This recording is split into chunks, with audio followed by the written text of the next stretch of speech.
सभी को जय यीशु। मैं आप सभी का हृदय से स्वागत करता हूँ।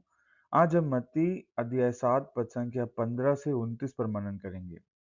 यह संदेश मत्ती रचित सुसमाचार पर चल रही हमारी श्रृंखला का एक भाग है और विशेष रूप से हमारे प्रभु के पहाड़ी के उपदेश में बताए गए स्वर्ग के राज्य के सिद्धांतों पर आधारित उप श्रृंखला का हिस्सा है, जो मत्ती अध्याय 5 से 7 में लिखा गया है। यह इस उप श्रृंखला का अंतिम वीडियो है।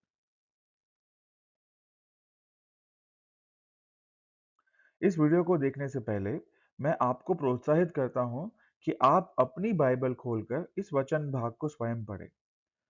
क्या आप हर दिन बाइबल पढ़ते हैं? क्या आप जानते हैं कि परमेश्वर का वचन हमारी आत्मा को जीवन देता है? जब हमारी आत्मा हमारे मन और शरीर से अधिक बलवान हो जाती है, तब हम मसीह में एक अच्छा और विजयी जीवन जी सकते हैं। बाइबल पढ़ने का सबसे अच्छा तरीका है कि उसे हर दिन क्रम से और लगातार पढ़ा जाए। आज के इस वीडियो में हम स्वर्ग के राज्य के इन 3 सिद्धांतों पर मनन चिंतन करेंगे।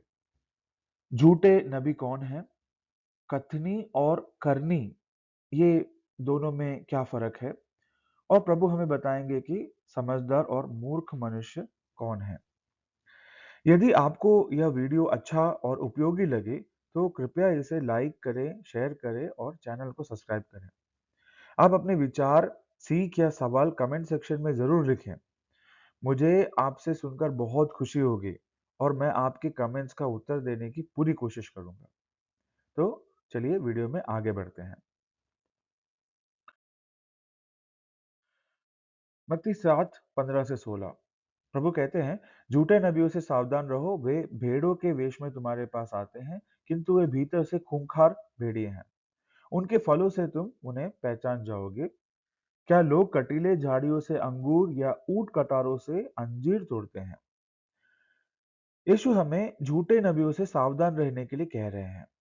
वे भूखे भेड़ियों के समान हैं, जो हमें अर्थात विश्वासियों को निगल जाना चाहते हैं। प्रभु हमसे कह रहे हैं कि हमें उन्हें उनके फलों से पहचानना है। जिस प्रकार कांटों से अंगूर नहीं तोड़े जा सकते, उसी प्रकार हम भी झूठे नबियों से परमेश्वर की बातें नहीं सुन या समझ सकते। लेकिन पहले हमें यह समझना होगा कि नबी वास्तव में कौन होता है। विधि विवरण ग्रंथ अध्याय 18 पद संख्या 18 में हम पढ़ते हैं कि प्रभु ने मूसा से क्या कहा। मैं उनके ही भाइयों में से उनके लिए तुम जैसा ही नबी उत्पन्न करूंगा। मैं अपने शब्द उसके मुख में रखूंगा और उसे जो जो आदेश दूंगा वह तुम्हें वही बताएगा। इसलिए एक नबी प्रभु के प्रवक्ता या प्रतिनिधि के रूप में कार्य करता है। वह परमेश्वर का सत्य, उसके नियम, उसकी आज्ञाएं और उसका न्याय लोगों को और राष्ट्रों तक पहुंचाता है।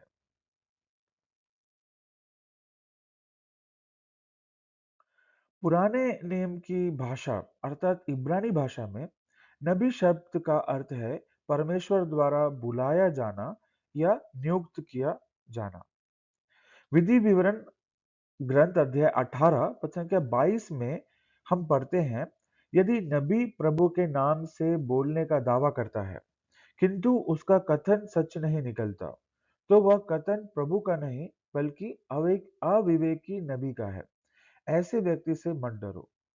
तो फिर झूठा नबी कौन है? वह जो परमेश्वर का झूठा प्रतिनिधित्व करता है, अर्थात ऐसी बातें कहता है जिन्हें कहने की आज्ञा परमेश्वर ने उसे नहीं दी। यीशु हमें ऐसे ही झूठे नबियों से सावधान रहने की चेतावनी देते हैं, जो ऐसी बातें सिखाते हैं जिनकी आज्ञा परमेश्वर ने नहीं दी और जो उनके वचन अर्थात बाइबल के विरुद्ध है।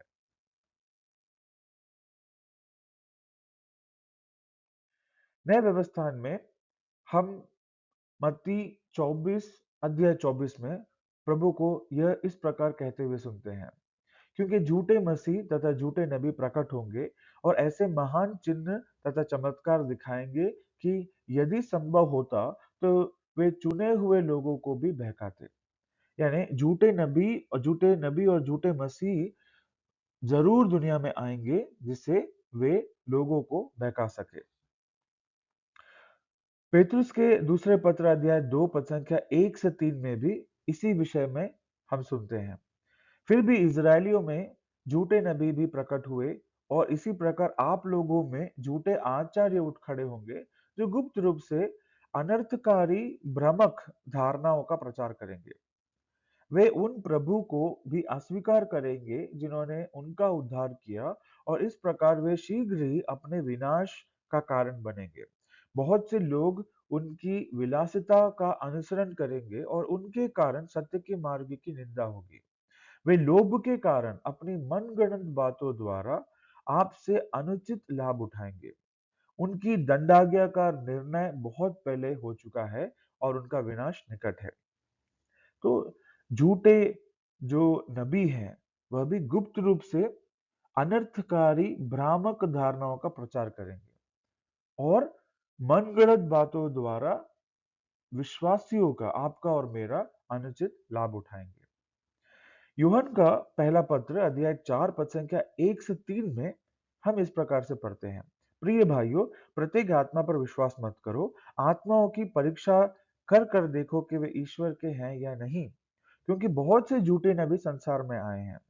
ईश्वर की आत्मा की पहचान इसमें है, प्रत्येक आत्मा जो यह स्वीकार करता है कि ईसा मसीह सचमुच मनुष्य बन गए हैं, ईश्वर का है, और प्रत्येक आत्मा जो इस प्रकार ईसा को स्वीकार नहीं करता, ईश्वर का नहीं है और वह ईश्वर विरोधी है। तुमने सुना है कि वह संसार में आने वाला है और अब तो वह संसार में आ चुका है। हर वह व्यक्ति जो ईश्वर की ओर से है, प्रभु ईसा मसीह की घोषणा करता है, ईसा मसीह को महिमान्वित करता है, और हर वह व्यक्ति जो ईसा को महिमा नहीं देता, ईसा मसीह की महिमा नहीं करता, वह ईश्वर की ओर से नहीं है। और इसी प्रकार से उनके फल द्वारा, उनकी बोली द्वारा, उनके प्रवचन द्वारा हम यह जान सकते हैं कि वे सच्चे नबी हैं या झूठे नबी। आइए आगे बढ़ते हैं। पद संख्या 17 से 20 में हम पढ़ते हैं, इस प्रकार हर अच्छा पेड़ अच्छे फल देता है और बुरा पेड़ बुरे फल देता है। अच्छा पेड़ बुरे फल नहीं दे सकता, ना बुरा पेड़ अच्छे फल। जो पेड़ अच्छा फल नहीं देता उसे काटा और आग में झोंक दिया जाता है, इसलिए उनके फलों से तुम उन्हें पहचान जाओगे। यदि बुरे फल झूठे नबियों को पहचानते हैं, तो अच्छे फल प्रभु के सच्चे नबियों को पहचानते हैं। एक वृक्ष होने के नाते हमें अच्छे फल लाने के लिए बुलाया गया है। जो भी वृक्ष अच्छे फल नहीं लाता उसे आग में डाल दिया जाता है। और यही बात हम योहन अध्याय 15 पद संख्या 2 में भी पढ़ते हैं। कुरिन्थियों के नाम पहला पत्र अध्याय 12 पद संख्या 7 से 11 में हम पवित्र आत्मा के विभिन्न वरदानों के बारे में पढ़ते हैं। भविष्यवाणी का वरदान भी पवित्र आत्मा के वरदानों में से एक है। यहाँ पर आप देख सकते हैं, प्रज्ञा, ज्ञान, विश्वास, रोगियों को चंगा करना, चमत्कार दिखाना, भविष्यवाणी करना, आत्माओं की परख, नवीन भाषाएं बोलना और भाषाओं की व्याख्या करना। इस प्रकार से 9 वरदानों में से एक वरदान जो हमें मिलता है वह है भविष्यवाणी करने का, यानी आप भी एक नबी हैं।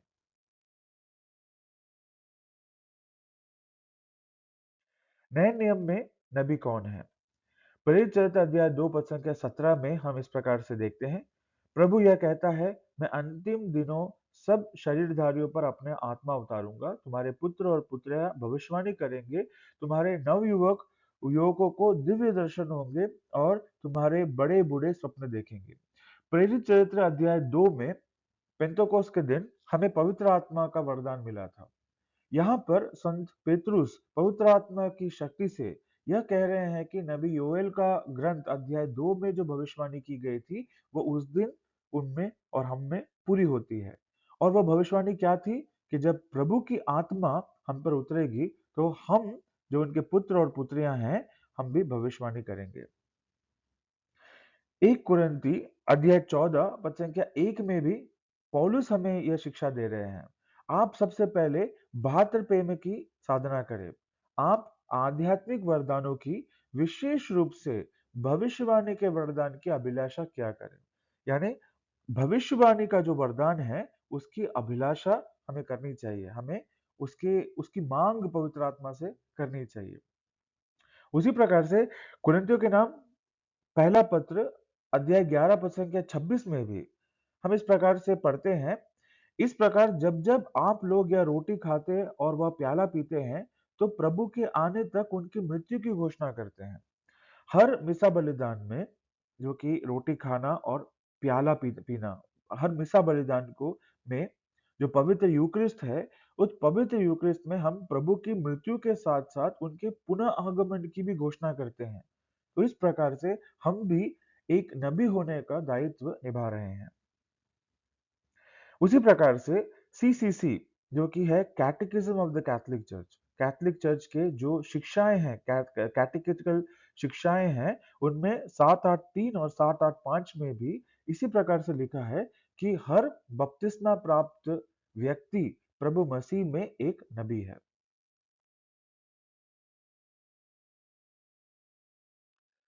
उसी प्रकार से यहाँ पर हम फल की व्याख्यान कर रहे हैं कि अच्छे वृक्ष अच्छे फल, तो अच्छे फल की परख के लिए बता रहे हैं। योहान अध्याय 16 पद संख्या 13 से 14 में हम पढ़ते हैं, प्रभु कह रहे हैं, जब वह सत्य का आत्मा आएगा तो वह तुम्हें पूर्ण सत्य तक ले जाएगा, क्योंकि वह अपनी ओर से नहीं कहेगा, बल्कि वह जो कुछ सुनेगा वही कहेगा और तुम्हें आने वाले विषय में बताएगा। वह मुझे महिमान्वित करेगा, क्योंकि उसे मेरी ओर से जो मिला है वही तुम्हें बताएगा। उसी प्रकार से यूहन्ना 14:26 में भी हम पढ़ते हैं, परंतु वह सहायक, वह पवित्र आत्मा जिसे पिता मेरे नाम पर भेजेगा, तुम्हें सब कुछ समझा देगा। मैंने तुम्हें जो कुछ बताया वह उसका स्मरण दिलाएगा।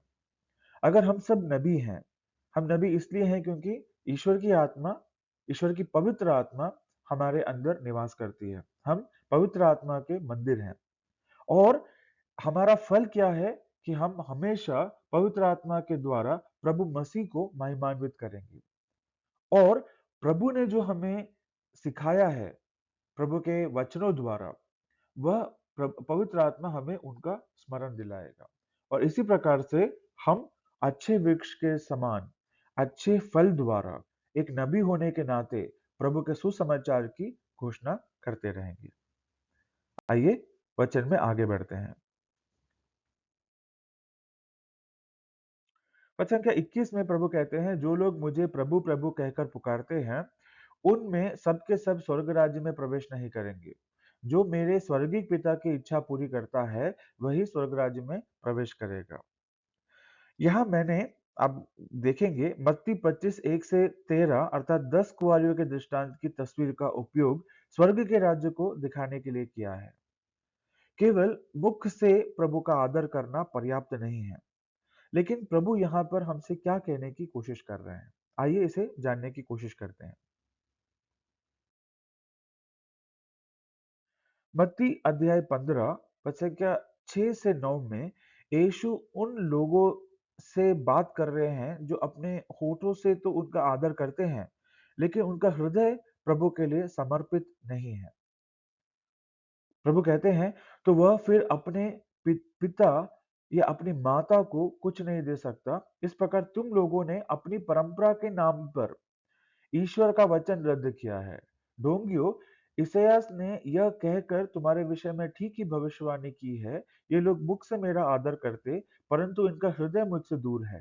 ये व्यर्थ ही मेरी पूजा करते हैं, और ये जो शिक्षा देते हैं वह मनुष्य के बनाए हुए नियम मात्र। यानी मुख से आदर करना काफी नहीं है। प्रभु ने किस प्रकार से दोषी ठहरा रहे हैं, क्योंकि उनका हृदय प्रभु मसीह से दूर है। उन्होंने अपने हृदय में प्रभु को, अपना हृदय प्रभु के लिए समर्पित नहीं किया है। उसी प्रकार से योहन 6:40 में हम प्रभु से सुनते हैं कि स्वर्गीय पिता की इच्छा क्या है। आइए हम समझते हैं। प्रभु कहते हैं, मेरे पिता की इच्छा यह है कि जो पुत्र को पहचान कर उसमें विश्वास करता है, उसे अनंत जीवन प्राप्त हो। मैं उसे अंतिम दिन पुनर्जीवित कर दूंगा। तो प्रभु की इच्छा क्या है कि हर व्यक्ति पुत्र को पहचान कर, प्रभु मसीह को पहचान कर, उसमें विश्वास करके अनंत जीवन को प्राप्त करे। तो प्रभु की इच्छा पूरी करना, हर लोग प्रभु कहते हैं, हर कोई जो प्रभु प्रभु कहते हैं वो स्वर्ग राज्य में दाखिल नहीं होंगे। तो कौन है वो जो स्वर्ग राज्य में दाखिल होंगे? पहली चीज, उनका हृदय प्रभु के पास होना चाहिए, समर्पित होना चाहिए। दूसरी चीज, वो पिता की इच्छा को पूरी करें, यानी सुसमाचार का जो है वो प्रचार करें, जिससे लोग प्रभु मसीह को पहचान कर उसमें विश्वास करके आनंद जीवन प्राप्त कर सके।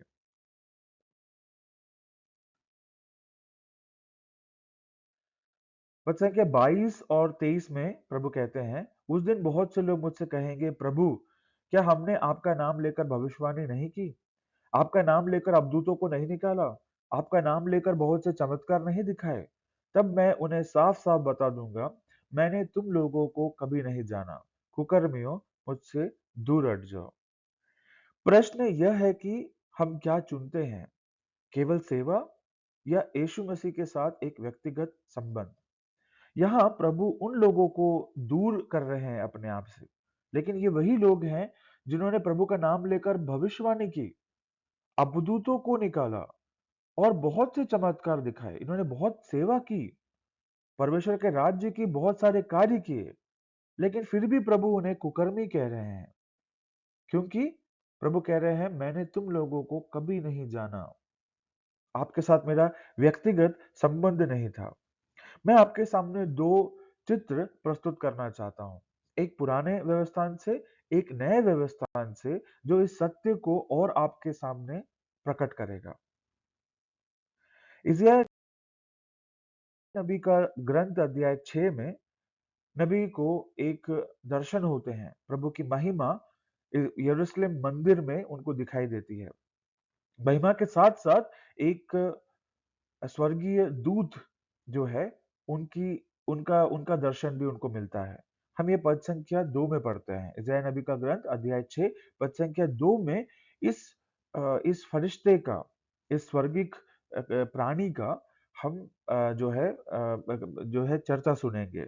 लिखा है, उसके ऊपर सेराफिम विराजमान थे। इस फरिश्ते का नाम सेराफिम है। सेराफिम विराजमान थे, उनके 6 पंख थे, 2 चेहरा ढकने, 2 पैर ढकने और 2 उड़ने के लिए। ये जो सेराफिम थे, ये प्रभु के सेवा में उपस्थित थे और इनके पास 6 पंख थे। 2 पंखों से वो अपने चेहरे को ढकते थे, 2 पंखों से वो अपने पैर को ढकते थे। क्यों? क्योंकि ईश्वर पवित्र है। उनकी पवित्रता के सामने वो नतमस्तक उनकी आराधना कर रहे हैं। 6 पंखों में से 4 पंख आराधना के लिए और केवल 2 पंख उड़ने के लिए, यानी सेवा में खड़े रहने के लिए सिर्फ 2। यानी इन्होंने भी अपने आराधना को, प्रभु के सामने आराधना को ज्यादा तवज्जो दी है, ज्यादा प्रायोरिटी दी है। अब हम नए व्यवस्थान से भी एक उदाहरण लेंगे। नए व्यवस्थान में हमें मार्था और मेरी की कहानी हम जानते हैं।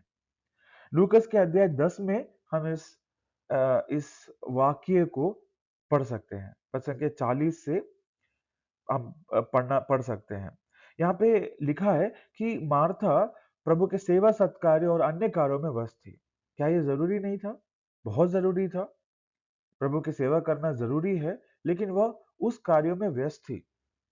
और उसने फिर प्रभु के पास आकर यह कहा, प्रभु आप ये ठीक समझते हैं कि मेरी बहन ने सेवा सत्कार का पूरा भार मुझ पर छोड़ दिया है। आप उसे कहिए ना कि आपके पास से हटकर वो मेरी सहायता करे। और प्रभु उसे एक उत्तर देते हैं। प्रभु कहते हैं, मार्था मार्था, तुम बहुत सी बातों के विषय में चिंतित और व्यस्त हो, फिर भी एक ही बात आवश्यक है। मरियम ने सबसे उत्तम भाग चुन लिया है, वह उससे नहीं लिया जाएगा। मरियम ने वो कौन सा उत्तम भाग चुना है? प्रभु के साथ बैठना, प्रभु की उपस्थिति में रहना, उनकी आराधना करना, उन्हें समझना, उन्हें प्यार करना। और यह हमारे सेवा सत्कार से, हमारे सर्विस से कई गुना ज़्यादा प्रायोरिटी में आना चाहिए। और यही यहाँ पर प्रभु इस चीज़ की शिक्षा दे रहे हैं। सेवा करने से कहीं ज़्यादा प्रभु को करीब से जानना, प्रभु के साथ एक आत्मिक, एक अत्यंत निजी एक एक रिश्ता बनाकर चलना, यह आपके लिए और मेरे लिए बहुत ज़रूरी है। पद संख्या 24 और 25 में हम पढ़ते हैं, जो मेरी ये बातें सुनता और उन पर चलता है, वह उस समझदार मनुष्य के सदृश है, जिसने चट्टान पर अपना घर बनवाया था।